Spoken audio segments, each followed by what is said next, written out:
How about selling it to a minority ownership group that could show the NFL is moving in the right direction? Hey, it's one thing to talk about black coaches in the National Football League. It's one thing to talk about black general managers. It's another thing to start talking about a minority owner owning the football team.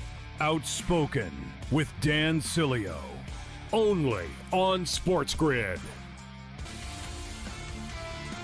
But curling, you don't need to be like, you know what I mean? You're not building a football team here or a baseball team from scratch. You're tossing some rocks on a nice surface. Now, I'm not saying it's easy, but if you invest some money into it, you can get good at it. Like China's gotten good at it, and like, you know, Japan, and like everybody, there's a lot of really good countries at curling right now. Winter Game Central, only on SportsGrid.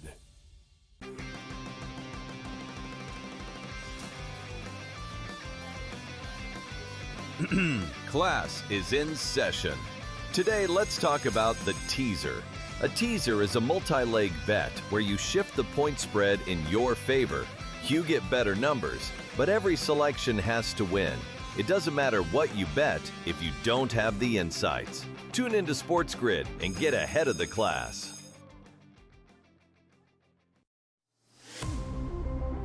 They're just unblemished everywhere. They dominate you defensively, and they have offensive balance. They force turnovers, they control the glass. Let's put it to you like this. UConn isn't just undefeated. They're a tyrant over the women's basketball landscape. March won't expose them much as they will confirm their invincibility. College basketball today, only on SportsGrid.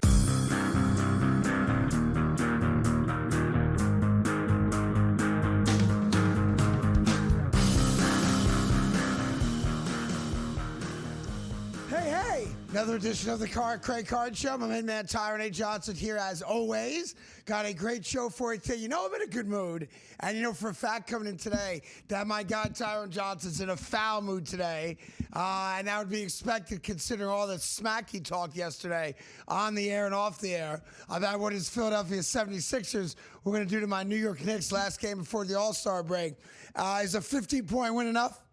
Do we need to win by 60? Should the Knicks win by 70? What a joke. First off, your guy, Joel Embiid, afraid to play against the Knicks. He missed the last two games. Afraid to play against the Knicks. Not afraid. Was having got a sore knee. Was having a great resurgence this year. He was. Was averaging like 35 and 12 over a 5-6 game span. And then he saw the schedule. He said, I don't want to play against Mitchell Robinson. I don't want any of that Karl Anthony Towns. I don't want any of that Jalen Brunson. Karl Anthony Towns. I can't have any of that Villanova smoke in my face. So your guy sat like the little bitch that he is. The guy's injured. See, he's only doing with injured people. He's got a hurt knee. Stop it. No, he's got a serious injury. My Knicks went had major surgery. After being embarrassed by the Indiana Pacers in overtime the night before. And they said, guess what, Huckleberries? You are not a threat to us. And the Sixers are not a threat to us. The New York Knicks won with their third-string team out there. And I'm not exaggerating, won by 50. Yeah. Great day for me today. About that. About that. Josh Harris, I'm going to say this out loud, and then I'm assuming we'll move on. The current owner of both the Commanders and the Sixers, I would like him to soon be the owner of the Commanders and no longer the owner of the Sixers. Oh, is it not working out for you in Philly? I'll go extra step. Was last night so tough for you to swallow that you now want to get rid of the owner? Yeah, that's right. Because the big bad Knicks came into town off an embarrassing loss. And you guys were flexing your muscles. They were not flexing anything. We're back. Nope. We're back. And you lost by 50? Yeah, well, this is the problem. Let's make the owner sell the team because he ducked the luxury Sixers tax. Can't compete. They don't have any guard depth. You got Alvarado coming off the bench making 100 threes. That's right. Man, they got Kyle Lowry's old ass coming off the bench. All because he's dodging the luxury tax. If he doesn't want to pay what it costs to own the team, sell the team and just be a football owner. Because I can't take it anymore. Now, I'm going to say this right now. I'll always be a Sixers fan. Yeah. But until Josh Harris sells the team, I am now a basketball free agent. No, you're not. You're a Sixers fan. I'm a free agent. Matter of fact, you may have lost your job doing Sixers games about 10 seconds ago. But outside of that, you're a Sixers fan. You can't play that game here because things aren't going well, and you got embarrassed by the Knicks last night. I'm not the Jet. I'm not like a Jets fan. I'm not used to this. In your building, in a game that you were favored in by a couple points, 2.5 points, and there's a no-show effort from your Philadelphia 76ers end. Here's what's funny about it. Yeah. You're not blaming the coach. No. You're not blaming Maxey. You're not blaming anybody else on the roster. I would like to blame. You're blaming the owner. I blame That's weak cheese. No, and this is why. Soft sauce. While the Knicks made their roster better last week by adding Alvarado, especially in a need. And by the way, they did make their roster better. They absolutely did. Deuce McBride's out for the year. But he's better. And the thing is, with the way he plays defense, and all serious talking about basketball, and the streaky three-point shooting that he has, he's not going to make 8 threes every night.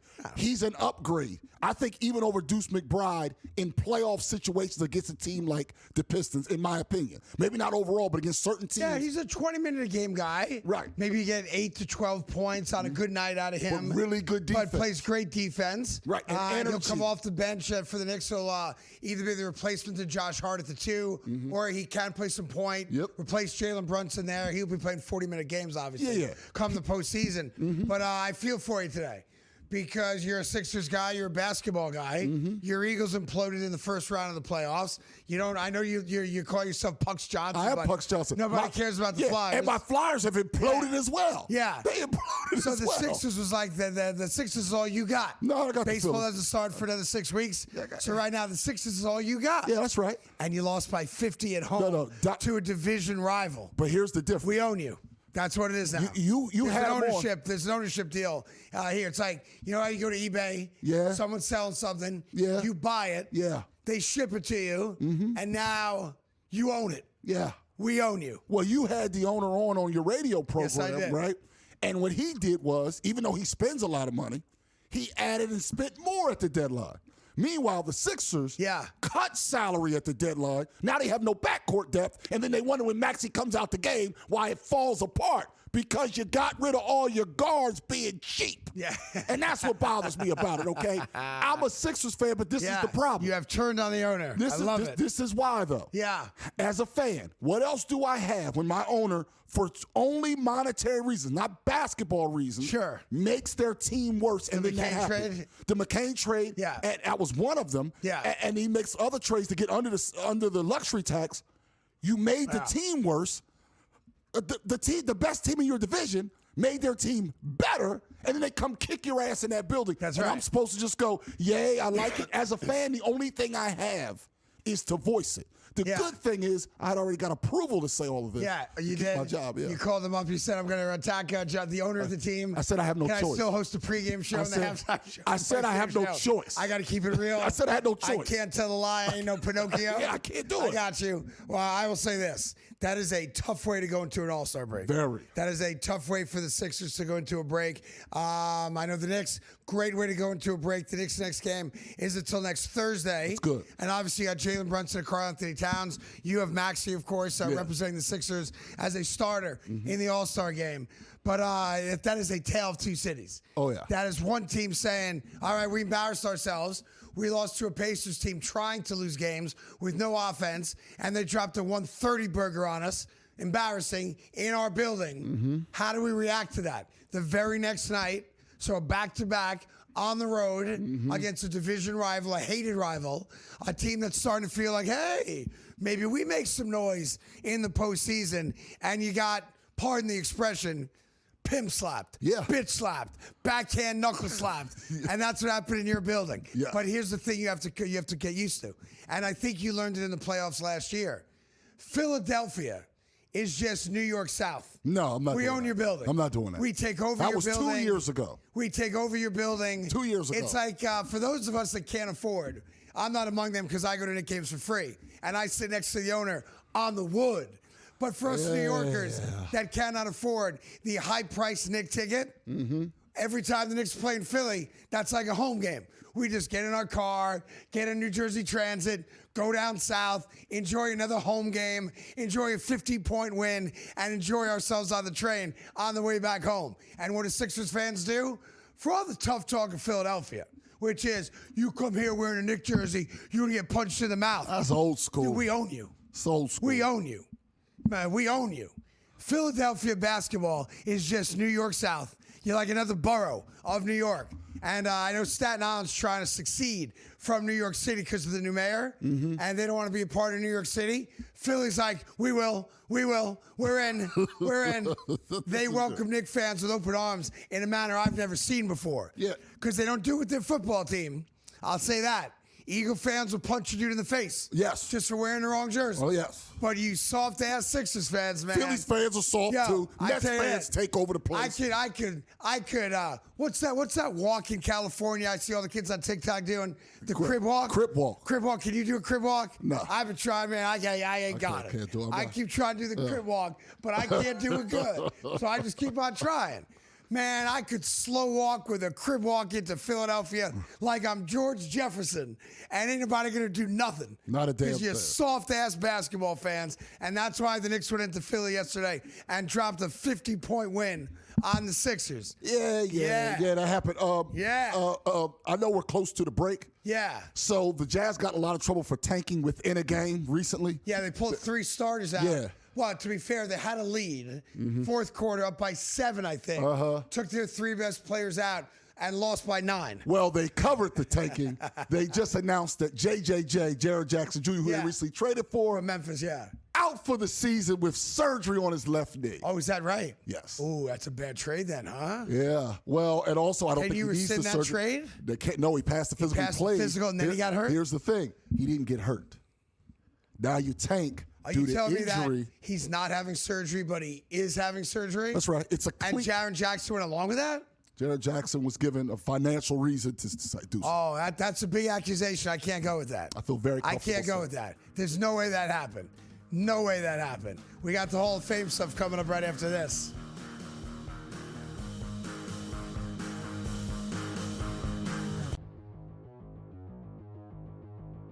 Aaron Judge, no stranger to hitting 60 home runs in a season, but we certainly aren't going to put a FanDuel win total or even DraftKings at 60. So Sam, our producer, set it at 55. Aaron Judge will hit 55 plus home runs this year. You going to buy or sell? All right, Aaron Rodgers here. Oh, there Aaron, he is. What do you think? What do you think, Aaron? Can you hit 55? Aaron Judge, right? Got it in my head here. 55 is asking a lot, Sam. It's asking a lot. He hit 53 last year, 58 the year before, 37, but that was the year he hurt his toe in Dodger Stadium, and then of course 62. I gotta sell this.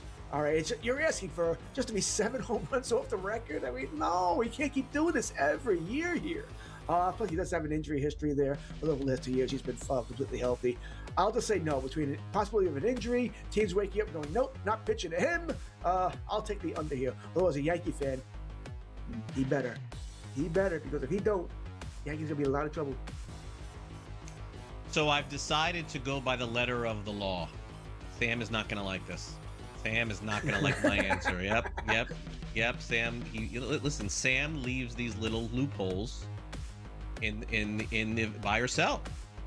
55 home runs between 55 plus the regular season, postseason, World Baseball Classic.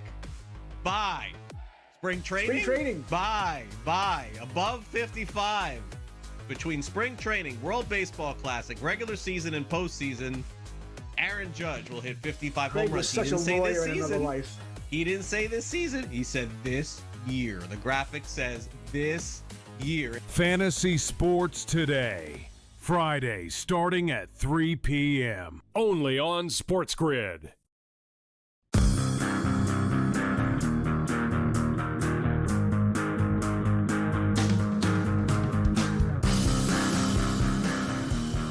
All right, welcome back to the Craig Carton Show. Tyron Johnson here as well. So the finalists for the Basketball Hall of Fame in Springfield have been announced, and much like all the other sports, we're about to water down the Basketball Hall of Fame as well. So I'm not going to read every name to you, but I'll get through as many as I can.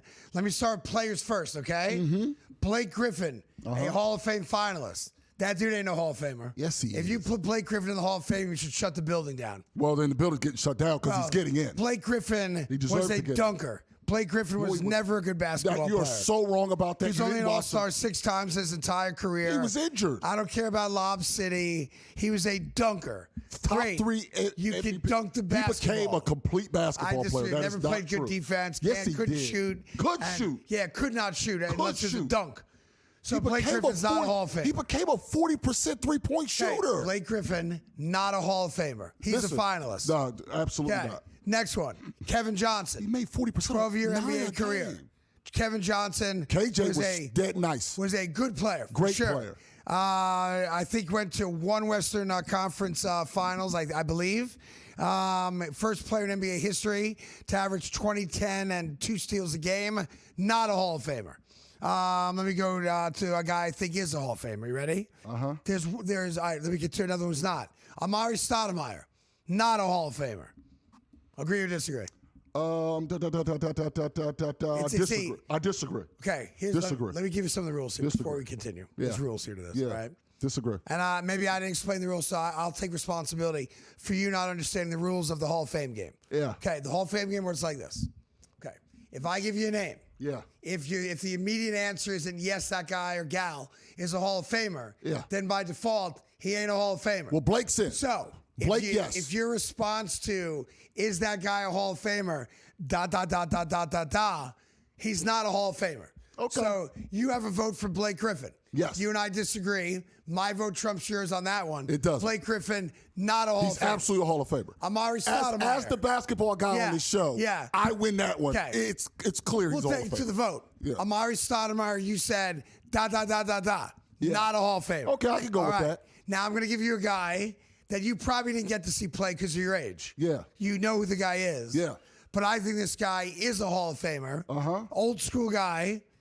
3rd in NBA history in offensive rebound and 16th still to this day in total rebounds with over 13,000. Mm-hmm. Buck Williams is a Hall of Famer. Of course he's a Hall of Famer. Okay. Now, Buck Williams, though, here's the tough part. Go ahead. He did all his good stuff with the Nets when they were horrible. That's not entirely true. The Portland, he was not the same guy with the Trailblazers. He was on 2 NBA Finals teams with the Trailblazers. But look at his numbers then. He was a role player by then. For sure. He was a beast with the Nets when the Nets were horrible, but Buck Williams is a stone Hall of Famer. So we agree. Should already have been in. Okay, so right now you and I, as the nominating committee, we agree that of the players, only one player gets in, Buck Williams. Okay, great. No, we do not agree on that. Yeah, okay. We do not. That's our only unanimous vote. Fine. Okay, Buck Williams, congratulations, Buck. You're a Hall of Famer. Yeah. Blake, you're never going to be a Hall of Famer. No, Blake's getting in. First ballot. And by the way, Blake Griffin, I'm going to tell you this. I'm going to remind you of this. I want to be clear about this. This moment in life has nothing to do with the fact that I will never vote for you, and I get a vote, for the Basketball Hall of Fame. All right? I want to take you to Phoenix, Arizona, about a decade ago. Super Bowl, steakhouse restaurant. Yeah. 2 cute little precocious kids. One of them 7, one of them 9. Mm-hmm. Wait for you to finish your dinner because that's what their daddy told them to do. Oh, my goodness. And they went to the front of the restaurant as you were leaving.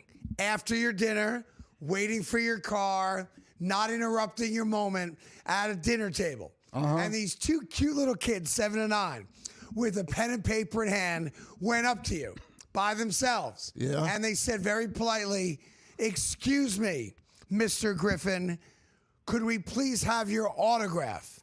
And you, Blake Griffin, looked at those 2 children, innocent children. I see. I think I know who these kids were. And 9 years old. I don't think and these ages said, are right either. "I don't do no autographs," quote unquote. You might not do no autograph. And brushed those kids to the side and walked out of the restaurant, leaving those kids in tears, wondering what they had done wrong to offend Blake Griffin.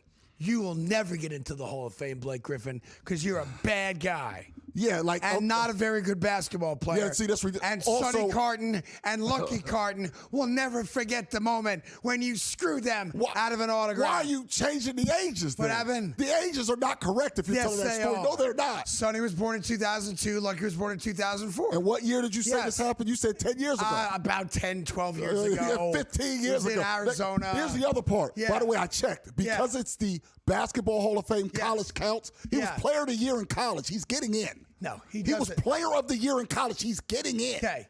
You want to put him in the college basketball Hall No, of Fame? they don't have one of those. Not in the, they don't have that. Hall of Fame. Yes, that counts. In the Basketball Hall of Fame, college counts. Okay. He was Player of the Year. Blake Griffin was an awkward-looking redhead that we weren't sure if he was a redhead who could dunk and jumped over a Kia. That's the only thing that guy ever did. Player of the Year, first overall pick, finished third in MVP. He's getting in. Okay, I would not vote for him. He's getting in. All right, now let me go to some coaches here because there's a couple coaches here that are interesting to me. Mark Few, the longtime coach of Gonzaga, 2 Coach of the Year awards, 25 consecutive NCAA tournament berths.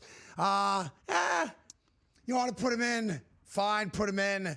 To me, he's a lock. He built that program. No one was talking about Gonzaga between John Stockton until he arrived. He's another bad guy with the DUI. Do you know who I am? That well, nonsense. I didn't say he was a good guy. He gets in. And how about this? How about, I don't know, you win a championship? How about that? You win 25 games every year. How about just once?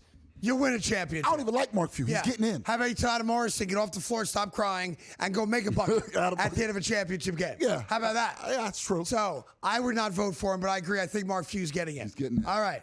There's a guy on this list that I know that you and I are going to be in lockstep on 100%. And we're both going to agree it's a joke that this guy is even a finalist. It actually bothers me that he is a finalist because he is arguably the worst coach in the NBA when he's had talent on his team. Explain to me how Doc Rivers is a Hall of Fame finalist. I'll tell you how. Doc Rivers ain't no Hall of Famer, and you and I both know it. We're lockstep on that. Kumbaya. Doc Rivers, not a Hall of Famer. Doc Rivers, first ballot lock. Over 1,100 wins. Has a title. Has another finals appearance. Everything you said about negative about him was true. Yeah. Doc Rivers is a stone cold lock. And I think he's a bad coach, but he's locked to get in the Hall of Fame. Again, this is why the Hall of Fames have been watered down.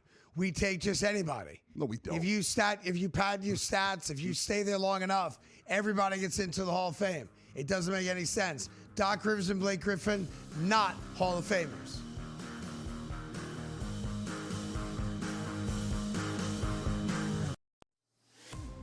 We knew this was coming at some point, but did you think he was going for Kristaps Porzingis?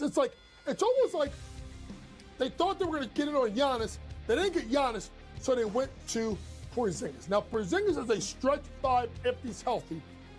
Rim protection, block shots, three-point shooting. Helps Golden State. Pro Basketball Today. Only on SportsGrid. You guys had 2 weeks to prepare for this game. You knew you were facing a Mike McDonald defense that disguises everything, and that was your game plan, to play scared. I mean, Mike Vrabel, I love the guy. He played that game, Donnie, like it was a preseason scrimmage in August and not the Super Bowl. The Early Line. Only on SportsGrid.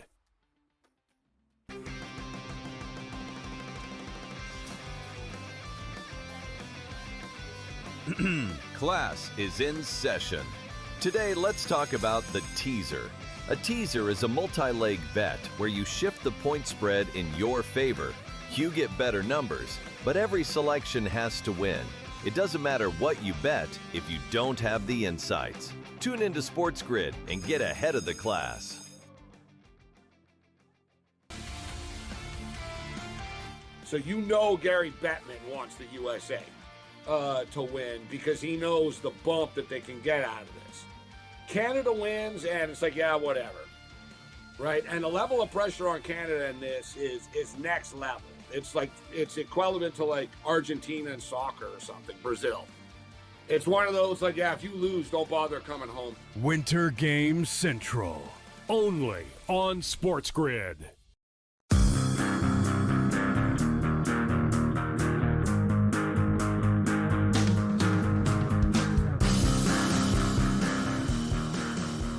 All right, welcome back to the Craig Carton Show. Tyron Johnson here as always. Quick little story for you from the world of sports. There's a hockey team out there known as the Oshawa Generals. Full disclosure, I've never heard of them. I'm not even sure what league they play in. But they have a real concern right now with their fan base, Tyrone. And it's something you've probably experienced in Philadelphia before, either with the gals you dated before your wife, or just as a Philly sports fan who used to go to Veterans Stadium or used to go to the Spectrum back in the day. I used to go to those buildings. Yeah, I know. So I think you'll be able to relate to this story quite a bit. And again, I know your dating history prior to your beautiful wife as well. That was a major upgrade for you. And to be honest, you outkicked your coverage for that one. So well done. So the Oshawa Generals put out a plea to their fan base. Okay. It's up there on the screen right now. They are concerned about the welfare of their fans, and they're encouraging all their fans to actually shower before they come to games.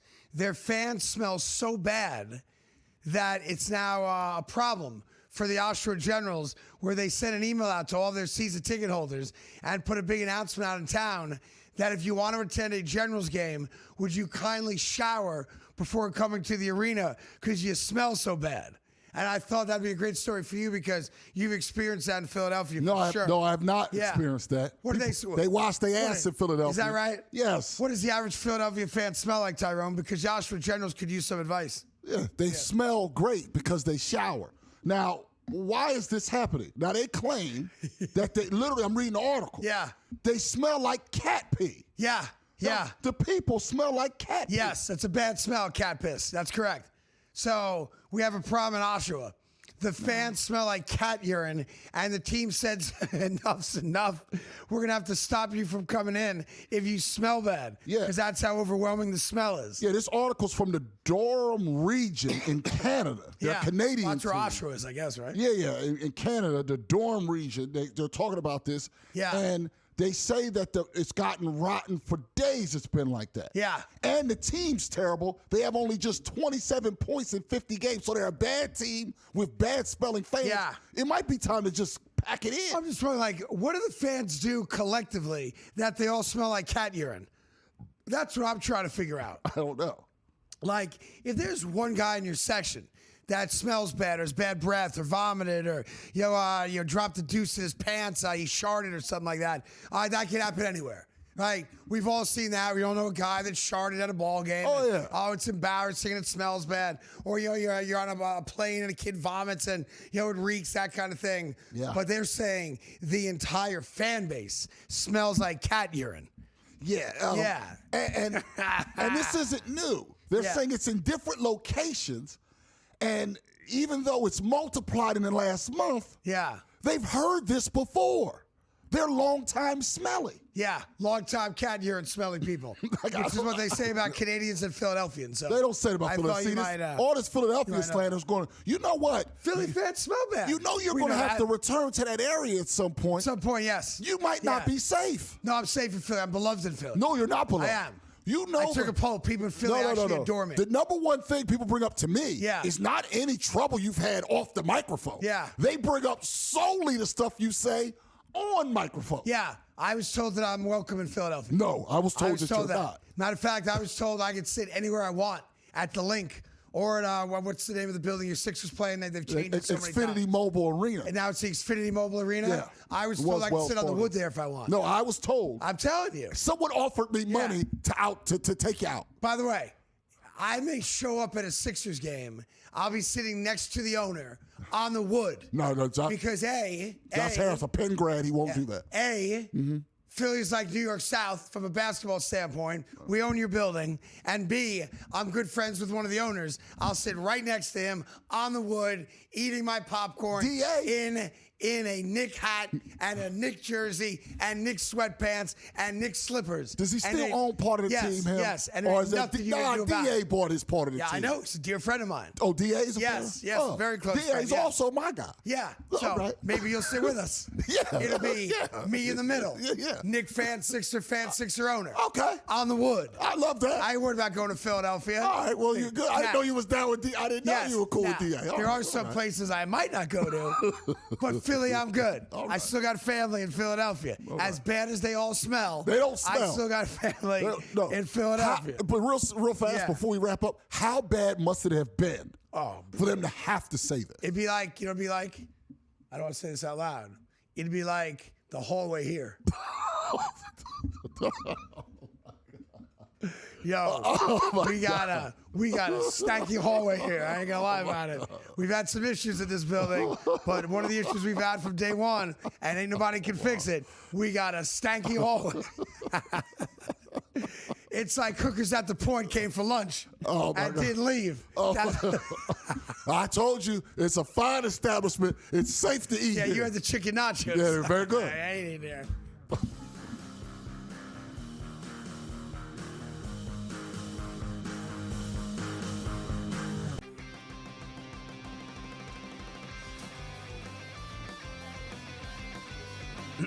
Class is in session. Today, let's talk about the teaser. A teaser is a multi-leg bet where you shift the point spread in your favor.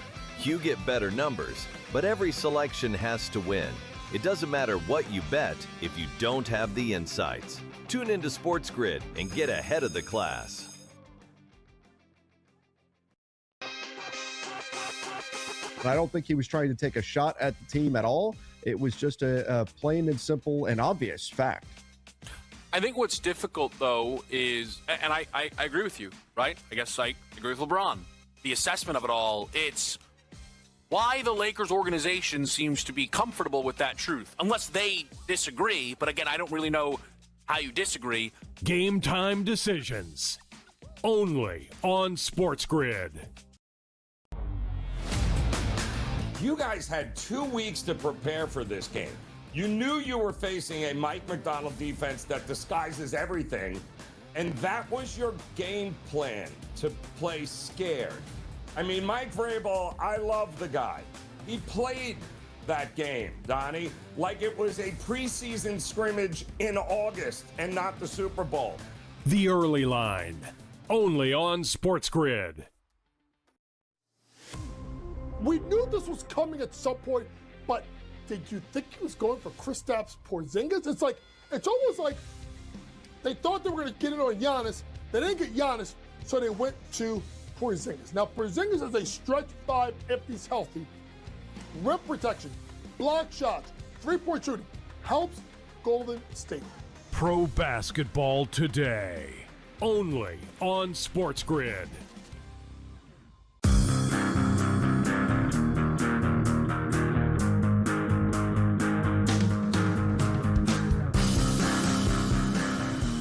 Welcome back to the Craig Carton Show. Tyron Johnson here as well. I want to read a statement to you that was dated January 30th, 2026. We had a brief association where we exchanged emails about adult women. And in addition, we discussed movies, philanthropy, and investments. I did not take him up on any of his invitations and never went to his island. As we all now know, he was a terrible person and someone I deeply regret associating with. That was the weak-ass statement from Steve Tisch, the co-owner of the New York Giants, when his name was revealed to be in emails with one of the first email purges from the Department of Justice back at the end of January. So I said at the time that was an embarrassingly bad statement. And whatever PR company helped him write it, they should be fired for putting it out there, because not only was it vague, it didn't acknowledge any of the bad stuff associated with Epstein. And two, it kind of made it look like, oh, I'm an innocent party. We talked about investments and philanthropy. And, oh, by the way, when I was still single, did I maybe ask him to meet a girl that I saw? Sure. It's like minimizing the whole thing, right? Mm-hmm. And the New York Giants as an organization have still to this day not said boo about it. Well, that's a problem today. Yes. Because today, more revelations about the relationship between Steve Tisch, the owner of the Giants, along with the Maurer family and the Koch family, came out. And now we learn that Steve Tisch exchanged dozens of emails with Jeffrey Epstein, and those emails took place years after Epstein had registered as a level 3 sex offender in the state of Florida.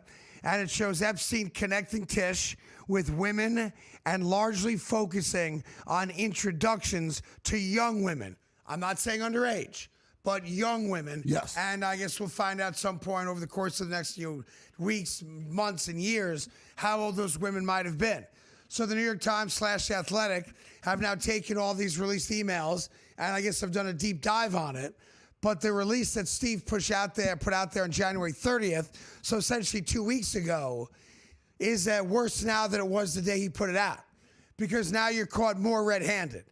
And to me, it's just so brain dead to put out that statement when you know in your heart of hearts what else has to be out there. Like, you know what you did. You might be in denial. You might have thought for a long time nobody's ever going to find out. But once you start hearing that the Department of Justice is releasing emails, and on January 30th, it was 3 million emails, and now there's more emails apparently coming out, and they've got you down for like 400 some odd emails between you and Epstein back and forth. Why would you put out a statement that you know can be disproven the next time they release an email? Number two, why have the New York Giants not said a single word about this publicly?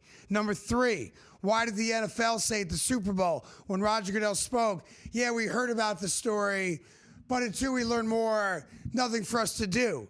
There's only 32 owners of NFL teams. Now, a lot of those owners, there are multiple people involved. So in the New York Giants case, there are two majority owners, the Mara family and the Tisch family.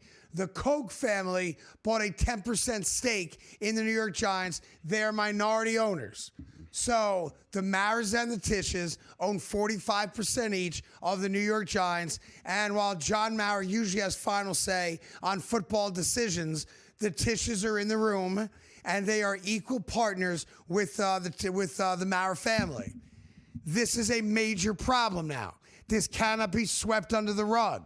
This cannot be written away as, here's a 10-line statement and I'm good to go. You can no longer represent the New York Giants in an ownership capacity. Now, I'm of the belief that his own family and the Mara family and the Koch family have probably already said to him, Steve, you got to lay low. I can't see you at the facility. We can't have pictures of you in the box. You cannot be physically involved with anything Giants related. But now it's worse. It is. Now, to give people some of the details if they don't read the whole article, we now know, according to the emails that have been released, that Epstein introduced Tisch to at least 4 women. We know that for sure. Okay. He was also multiple emails where he gave them options, such as an aspiring actress with a, quote, 10 ass, a microbiology major at a university, an exotic Tahitian woman who Epstein had to make sure told him, but not a working girl. And then he basically, right. And then he would have to send a number to say which one he chose. And then he met up with, we don't know which one he chose. We know the options that he was given, and he definitely picked one of those women and picked other women as well. So we don't know the ages. But that initial statement where I know him a little bit, no. This happened over a number of years, and he absolutely was having adult relations, according to these emails, because after the fact, he would also send Epstein kind of a report on this one was great. This one wasn't so great over a number of years. That's all in the emails released today. Now, so it seems, according to the emails, like Epstein was just acting as a pimp right now. I want to be very clear. There's not an accusation I've seen or an email that I've seen, I read like Tyron did this morning, anything about underage girls. That is correct. But so far, this is still sex trafficking. Yes. This is still a serious offense. Mm-hmm. And I'm not sure why the feds have only gone after Epstein and Ghislaine Maxwell. Not a single other person has been arrested in conjunction with what was very obviously a sex trafficking business. Yes. So a guy like Steve Tisch, while again, no proof, no accusations of anybody being underage. How is he not being investigated by the feds? No, you're absolutely right. And according to testimony yesterday, he's still in the clear from the feds for now. For now. But these emails came out today. Yeah, now, the testimony was yesterday. I honestly, look, the bigger crime is in the trafficking of the women. If you're the John on the receiving end, and you, whether you write a check or you get some influence from the guy, whatever it might be, and you're the customer, that's still against the law. I think the trafficker is a bigger crime. The end user who wants to have sex with a gal that he's attracted to and needs a pimp to set him up, that's still a crime. Mm-hmm. It's not as serious a crime, I suppose, as the guy trafficking the women, but it's still a problem. And again, this is a problem the NFL is going to have to deal with. This is a problem that the New York Giants at some point are going to have to wrap their heads around and say something about. This is a problem that very clearly is not going away. 400 plus emails rendezvous with women, with Epstein acting as their pimp. Yeah. A report on how the women were, not just their looks, but I assume their physical attributes and how they performed for him.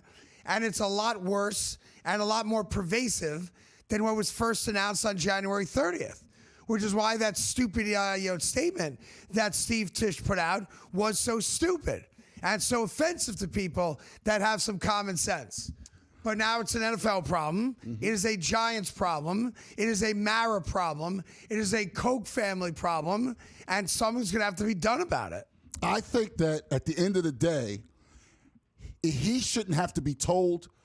He's a very rich man. The Giants are worth a lot of money. Yeah. He should probably sell that 45% stake and get out. Well, by the way, his family can own it. He may have to divest whatever personal part of that. I'm with you for the optics of it, but he just can't be involved. He's got to go. But I have to. I'm not a Giants fan, but I can tell you the way it sits with me is I can't have that family because that name is a powerful name. I can't have that name. If I'm a fan, I don't want that name. But like the other involved. Tisches did nothing wrong. I hear what you're saying. I know it's an image problem. I get it. I mean, yes, they didn't, but how do you prove that you divested him if the brother, the uncle, the son, the daughter, the niece is running it? To me, you're going to get over $1 billion. Yeah. Just get out. Well, look, it's easy to say that you and I don't have $1 billion when you're already a billionaire and you can't spend all the money you have. You just can't. And someone says, oh, but you'll get $1 billion. It's like, I already got $1 billion and I can't spend it. So it's an ego thing as well. That's a good point. It's a family thing as well.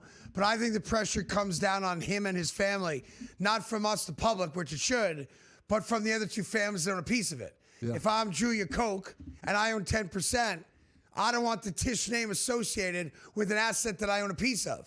100% right. Yeah. If I'm the Mara family, very distinguished family, a blue blood NFL family. Unfortunately, John Mara's dealing with serious health concerns as he's trying to recover from cancer right now. So obviously, the timing of this, not that it's ever good, is extra bad because he's got health concerns right now. I don't want the Mara family name to be besmirched by the Tisch family name. So it'll be very interesting what happens. But it's been 3 weeks, and everyone's just put their head under the rugs like it's not happening. It's getting worse, folks. It ain't getting better.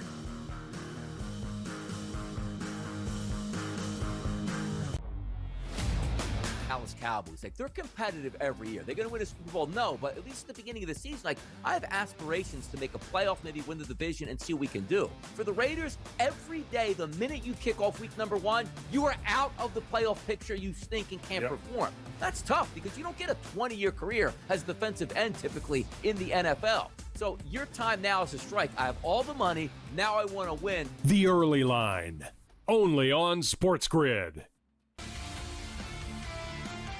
So you know Gary Bettman wants the USA to win because he knows the bump that they can get out of this. Canada wins, and it's like, yeah, whatever. Right? And the level of pressure on Canada in this is next level. It's like it's equivalent to like Argentina in soccer or something, Brazil. It's one of those like, yeah, if you lose, don't bother coming home. Winter Game Central, only on SportsGrid.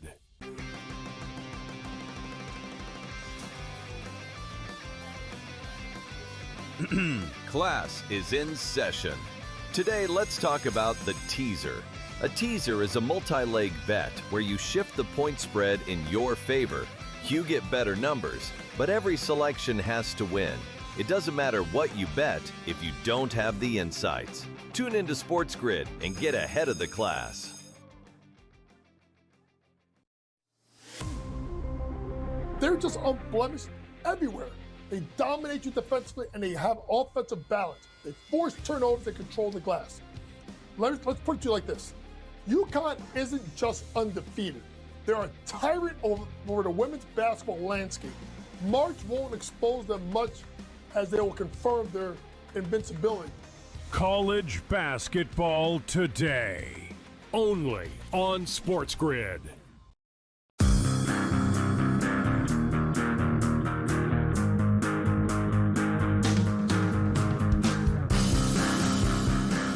All right, welcome back to the Craig Carton Show. Tyron Johnson here as well. Tyrone, let me ask you a question. Yeah. As a longtime sports fan, do you make the assumption that many of us do that when a guy becomes a general manager, pick your favorite sport, doesn't matter the sport, that you just make the assumption that that guy probably knows more about the individual players in the sport than you and I would as fans?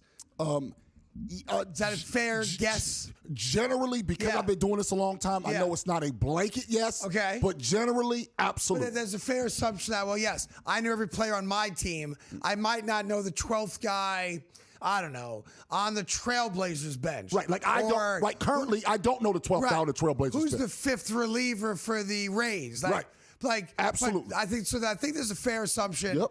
He might not know more about my favorite team, but I'm going to assume if I asked him a question about any other active player in the league, he's going to know more than you and I know. Absolutely. All right, great. So Non-stars I wanted that to be the starting points, right?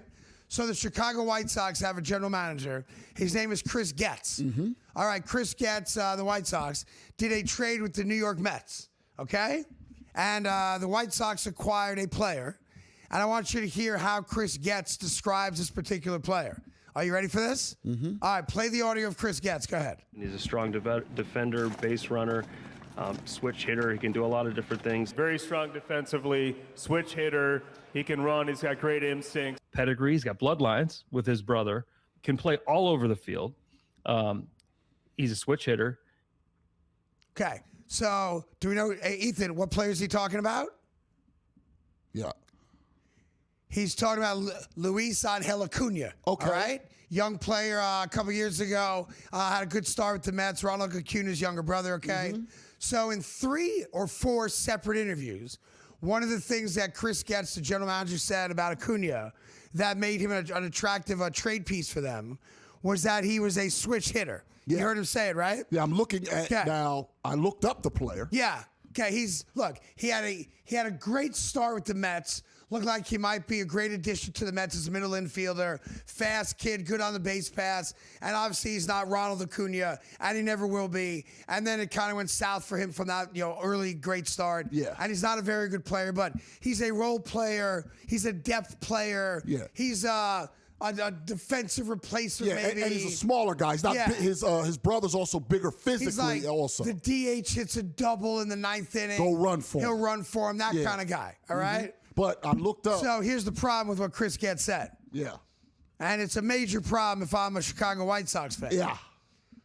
He's not a switch hitter. No. He never has been a switch hitter. No. So now let's go back to the tape. And now that you know this, I want you to let this sink in. The Acuna, who Chris Getz is talking about, is a lot of things. Mm-hmm. The one thing he is not is a switch hitter. Watch it again. He's a strong defender, base runner, switch hitter. He can do a lot of different things. Very strong defensively, switch hitter. He can run. He's got great instincts. Pedigree. He's got bloodlines with his brother. Can play all over the field. He's a switch hitter. Okay, now, here's the bigger problem.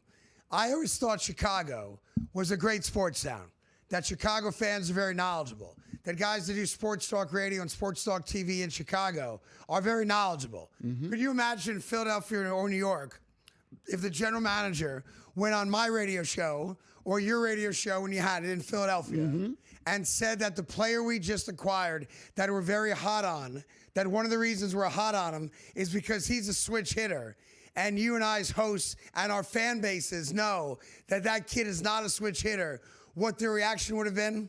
I mean, on the spot. On the spot, it would have been like, right. Wait, well, hold on. Like he's a right-handed bat. It's my job as a sports talk shows to know that the guy my team just acquired is a righty, a lefty, a switch hitter, bad defensively, great arm, whatever it may be. Yeah. But it's certainly incumbent upon a general manager to know that. And here's the problem with what Chris Getz said. He obviously has no idea the player he just acquired. None. That's number one. And number two, the guys that are interviewing him also have no idea about the player the White Sox just acquired. Well, here's my issue. What a lousy sports town. No, you're absolutely right. Now, I found that out because I don't know a lot about him. He's only played, in my defense, 175. He's only had 175 at-bats. Only a couple years into his pro career. 175 at-bats in the pros, so I didn't know a lot about him. But I found out in 10 seconds. How did you find out? Did you use the computer? I just used my computer, and I looked it up, and it said that he bats right, throws right, and he's only 5'8". So he's a smaller guy. That's why I found out pretty quick. Yeah. But he does have positional versatility because he can play in the outfield and the infield. I found that out pretty quickly. Yeah. Now, how do you not, because the question was asked about the player. Right. So that means the person who asked the question asked about a guy and didn't even bother to Google the player that he asked about. I agree. So if Chicagoans think, or their sports media people think, that they know their stuff, that's just another point of emphasis. Hey, click. You don't. You embarrass yourselves here today. Another Chicago story for you. And this just reinforces my desire to do that new podcast I want to do. Oh, yeah. I got to call the guys at Red Seed Ventures and Fox. I've not done that yet. I'll do that today. But the idea of the podcast, of course, is Death's Door, the podcast. Yeah. And I'm the last interview on record of famous people before they die. Okay. And part of the deal is the interview is embargoed until after their death. Mm-hmm. So once they die, I then reveal this was the last sit-down that Joe Blow did before his death. And the reason I, again, think it's a genius idea, I was reading a story today, it's a sad story, that Mike Ditka's not well. Yeah. That Mike Ditka is kind of close. Yeah. And it just made me wonder, did anybody get the last sit-down with Mike Ditka? Like, did he do a full-on Mike Ditka, this is my life? Like, I'm sure he had great stories from being a Pro Bowl Hall of Fame tight end himself, all the success, of course, in Chicago, you know, all the things going to New Orleans, the Ricky Williams stuff. He lived a many, many lives. And I wonder, did Mike Ditka ever sit down and do the legitimate, here's my entire life, and be interviewed by someone that went through birth to death? My gut is, I know he's done books. I've been books written about him. But I'm not sure if he ever did that last interview. Well, I don't know where he is. But according to what I'm reading right now, he's still vocal. So maybe I go to Chicago. If that's where he Go to the hospice and say, this is it. Let's do it. Yeah, apparently still vocal. Hey, Ethan, will you set that up for me? Please, thank you, buddy. Appreciate that. Yeah. All right, so maybe we get Mike before he passes away. Even though he had a stroke, still vocal. Okay, but does that prove my point? We're going to let all these great men and women die without the final story on the record. Death's Door, the podcast.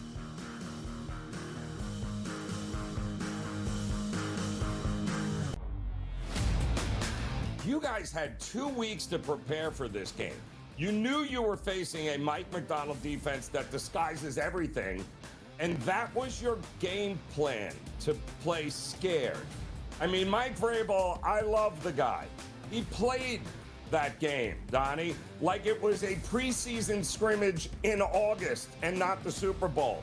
The Early Line, only on SportsGrid. Super Bowl Sunday, about $870 million was traded. Again, I caution you, that is not the same as sports betting handle for a variety of reasons, but we also saw Nevada sportsbooks, which includes Las Vegas, only took about $133 million in handle. That was its worst performance in the decade in terms of total handle on the game. Now, we don't have ratings. We don't have a lot of other things. There's a lot of reasons for that. Newswire, only on SportsGrid. The Patriots postseason to the worst regular season of the last umpteen years. Fair enough? Fair. All right. So the Patriots postseason, they averaged 1.13 points per drive, okay? Mm-hmm. The winless Cleveland Browns about 10 years ago averaged 1.22. The Craig Carton Show, only on SportsGrid. So you know Gary Bettman wants the USA to win because he knows the bump that they can get out of this. Canada wins, and it's like, yeah, whatever, right? And the level of pressure on Canada in this is next level. It's like it's equivalent to like Argentina in soccer or something, Brazil. It's one of those like, yeah, if you lose, don't bother coming home. Winter Games Central, only on SportsGrid.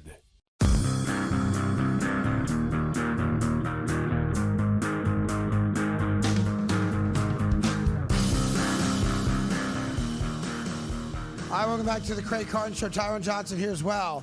So, your NBA All-Star Weekend is coming up, and the American teams have now been formed. Obviously, it's USA versus the world. There's 2 USA teams, 1 world team, little round-robin action, and then a championship game. It does appear that one of the USA teams is like the OG team, and the other USA team is more of the young buck kind of team. Yeah. Obviously, the European team is what it is. You know, Luka and guys like SGA, Wemby Giannis, and all those guys, all those Giannis, guys, etc. yeah. So Kevin Durant was interviewed because Kevin Durant made a statement that guys like Luka and Jokic don't give a damn about the All-Star game. So a reporter was talking to KD about kind of the old head team and whether or not those guys would actually go out there and put maximum effort out, which they've never done in their careers since the All-Star game kind of got ruined 10, 15 years ago. So here's my guy, Kevin Durant, on that. Listen. Do you think the old heads will compete and try to win the whole tournament here? You should ask the Europeans, if the world team, if they're going to compete. I mean, because we look at Luka Doncic and Nikola Jokic now. Let's go back and look at what they do in the All-Star game. Is that competition? So we haven't questioned what they've been doing, but we're going to question the old heads and the Americans. But these 2 dudes out there, Luka and Jokic, they don't care about the game at all. These dudes be laying on the floor, they shoot from half court, but you got to worry about the old heads playing hard. I can read between the lines, bro. I love Kevin Durant. He's not wrong. He's not wrong. He's not wrong. To be fair, none of them really tried the last number of years, about a decade now. But he's like, but here's what I like about it. And I know he's joking, it's all tongue in cheek, and I totally get that. But it's adding that little extra that we want. Yep. That's what I like about it. Like, he's a little pot shot towards the Europeans, who obviously he respects as great players. Named out their best 2 veteran players. Wemby's brand new. Right. He is obviously getting to the end of his career, Hall of Fame career. He now has to acknowledge that, yes, I am an old head, an OG, whatever you want to call it. So we're adding that extra little wrinkle of, did you just call me out? Oh, is that what you want to do? So this is why I was advocating for this for the last 6, 7, 8 years, and I'm glad Adam Silver finally took me up on it. Now, I'm not a fan of the round robin part of it. I agree. I wanted a true USA versus the world 1 game.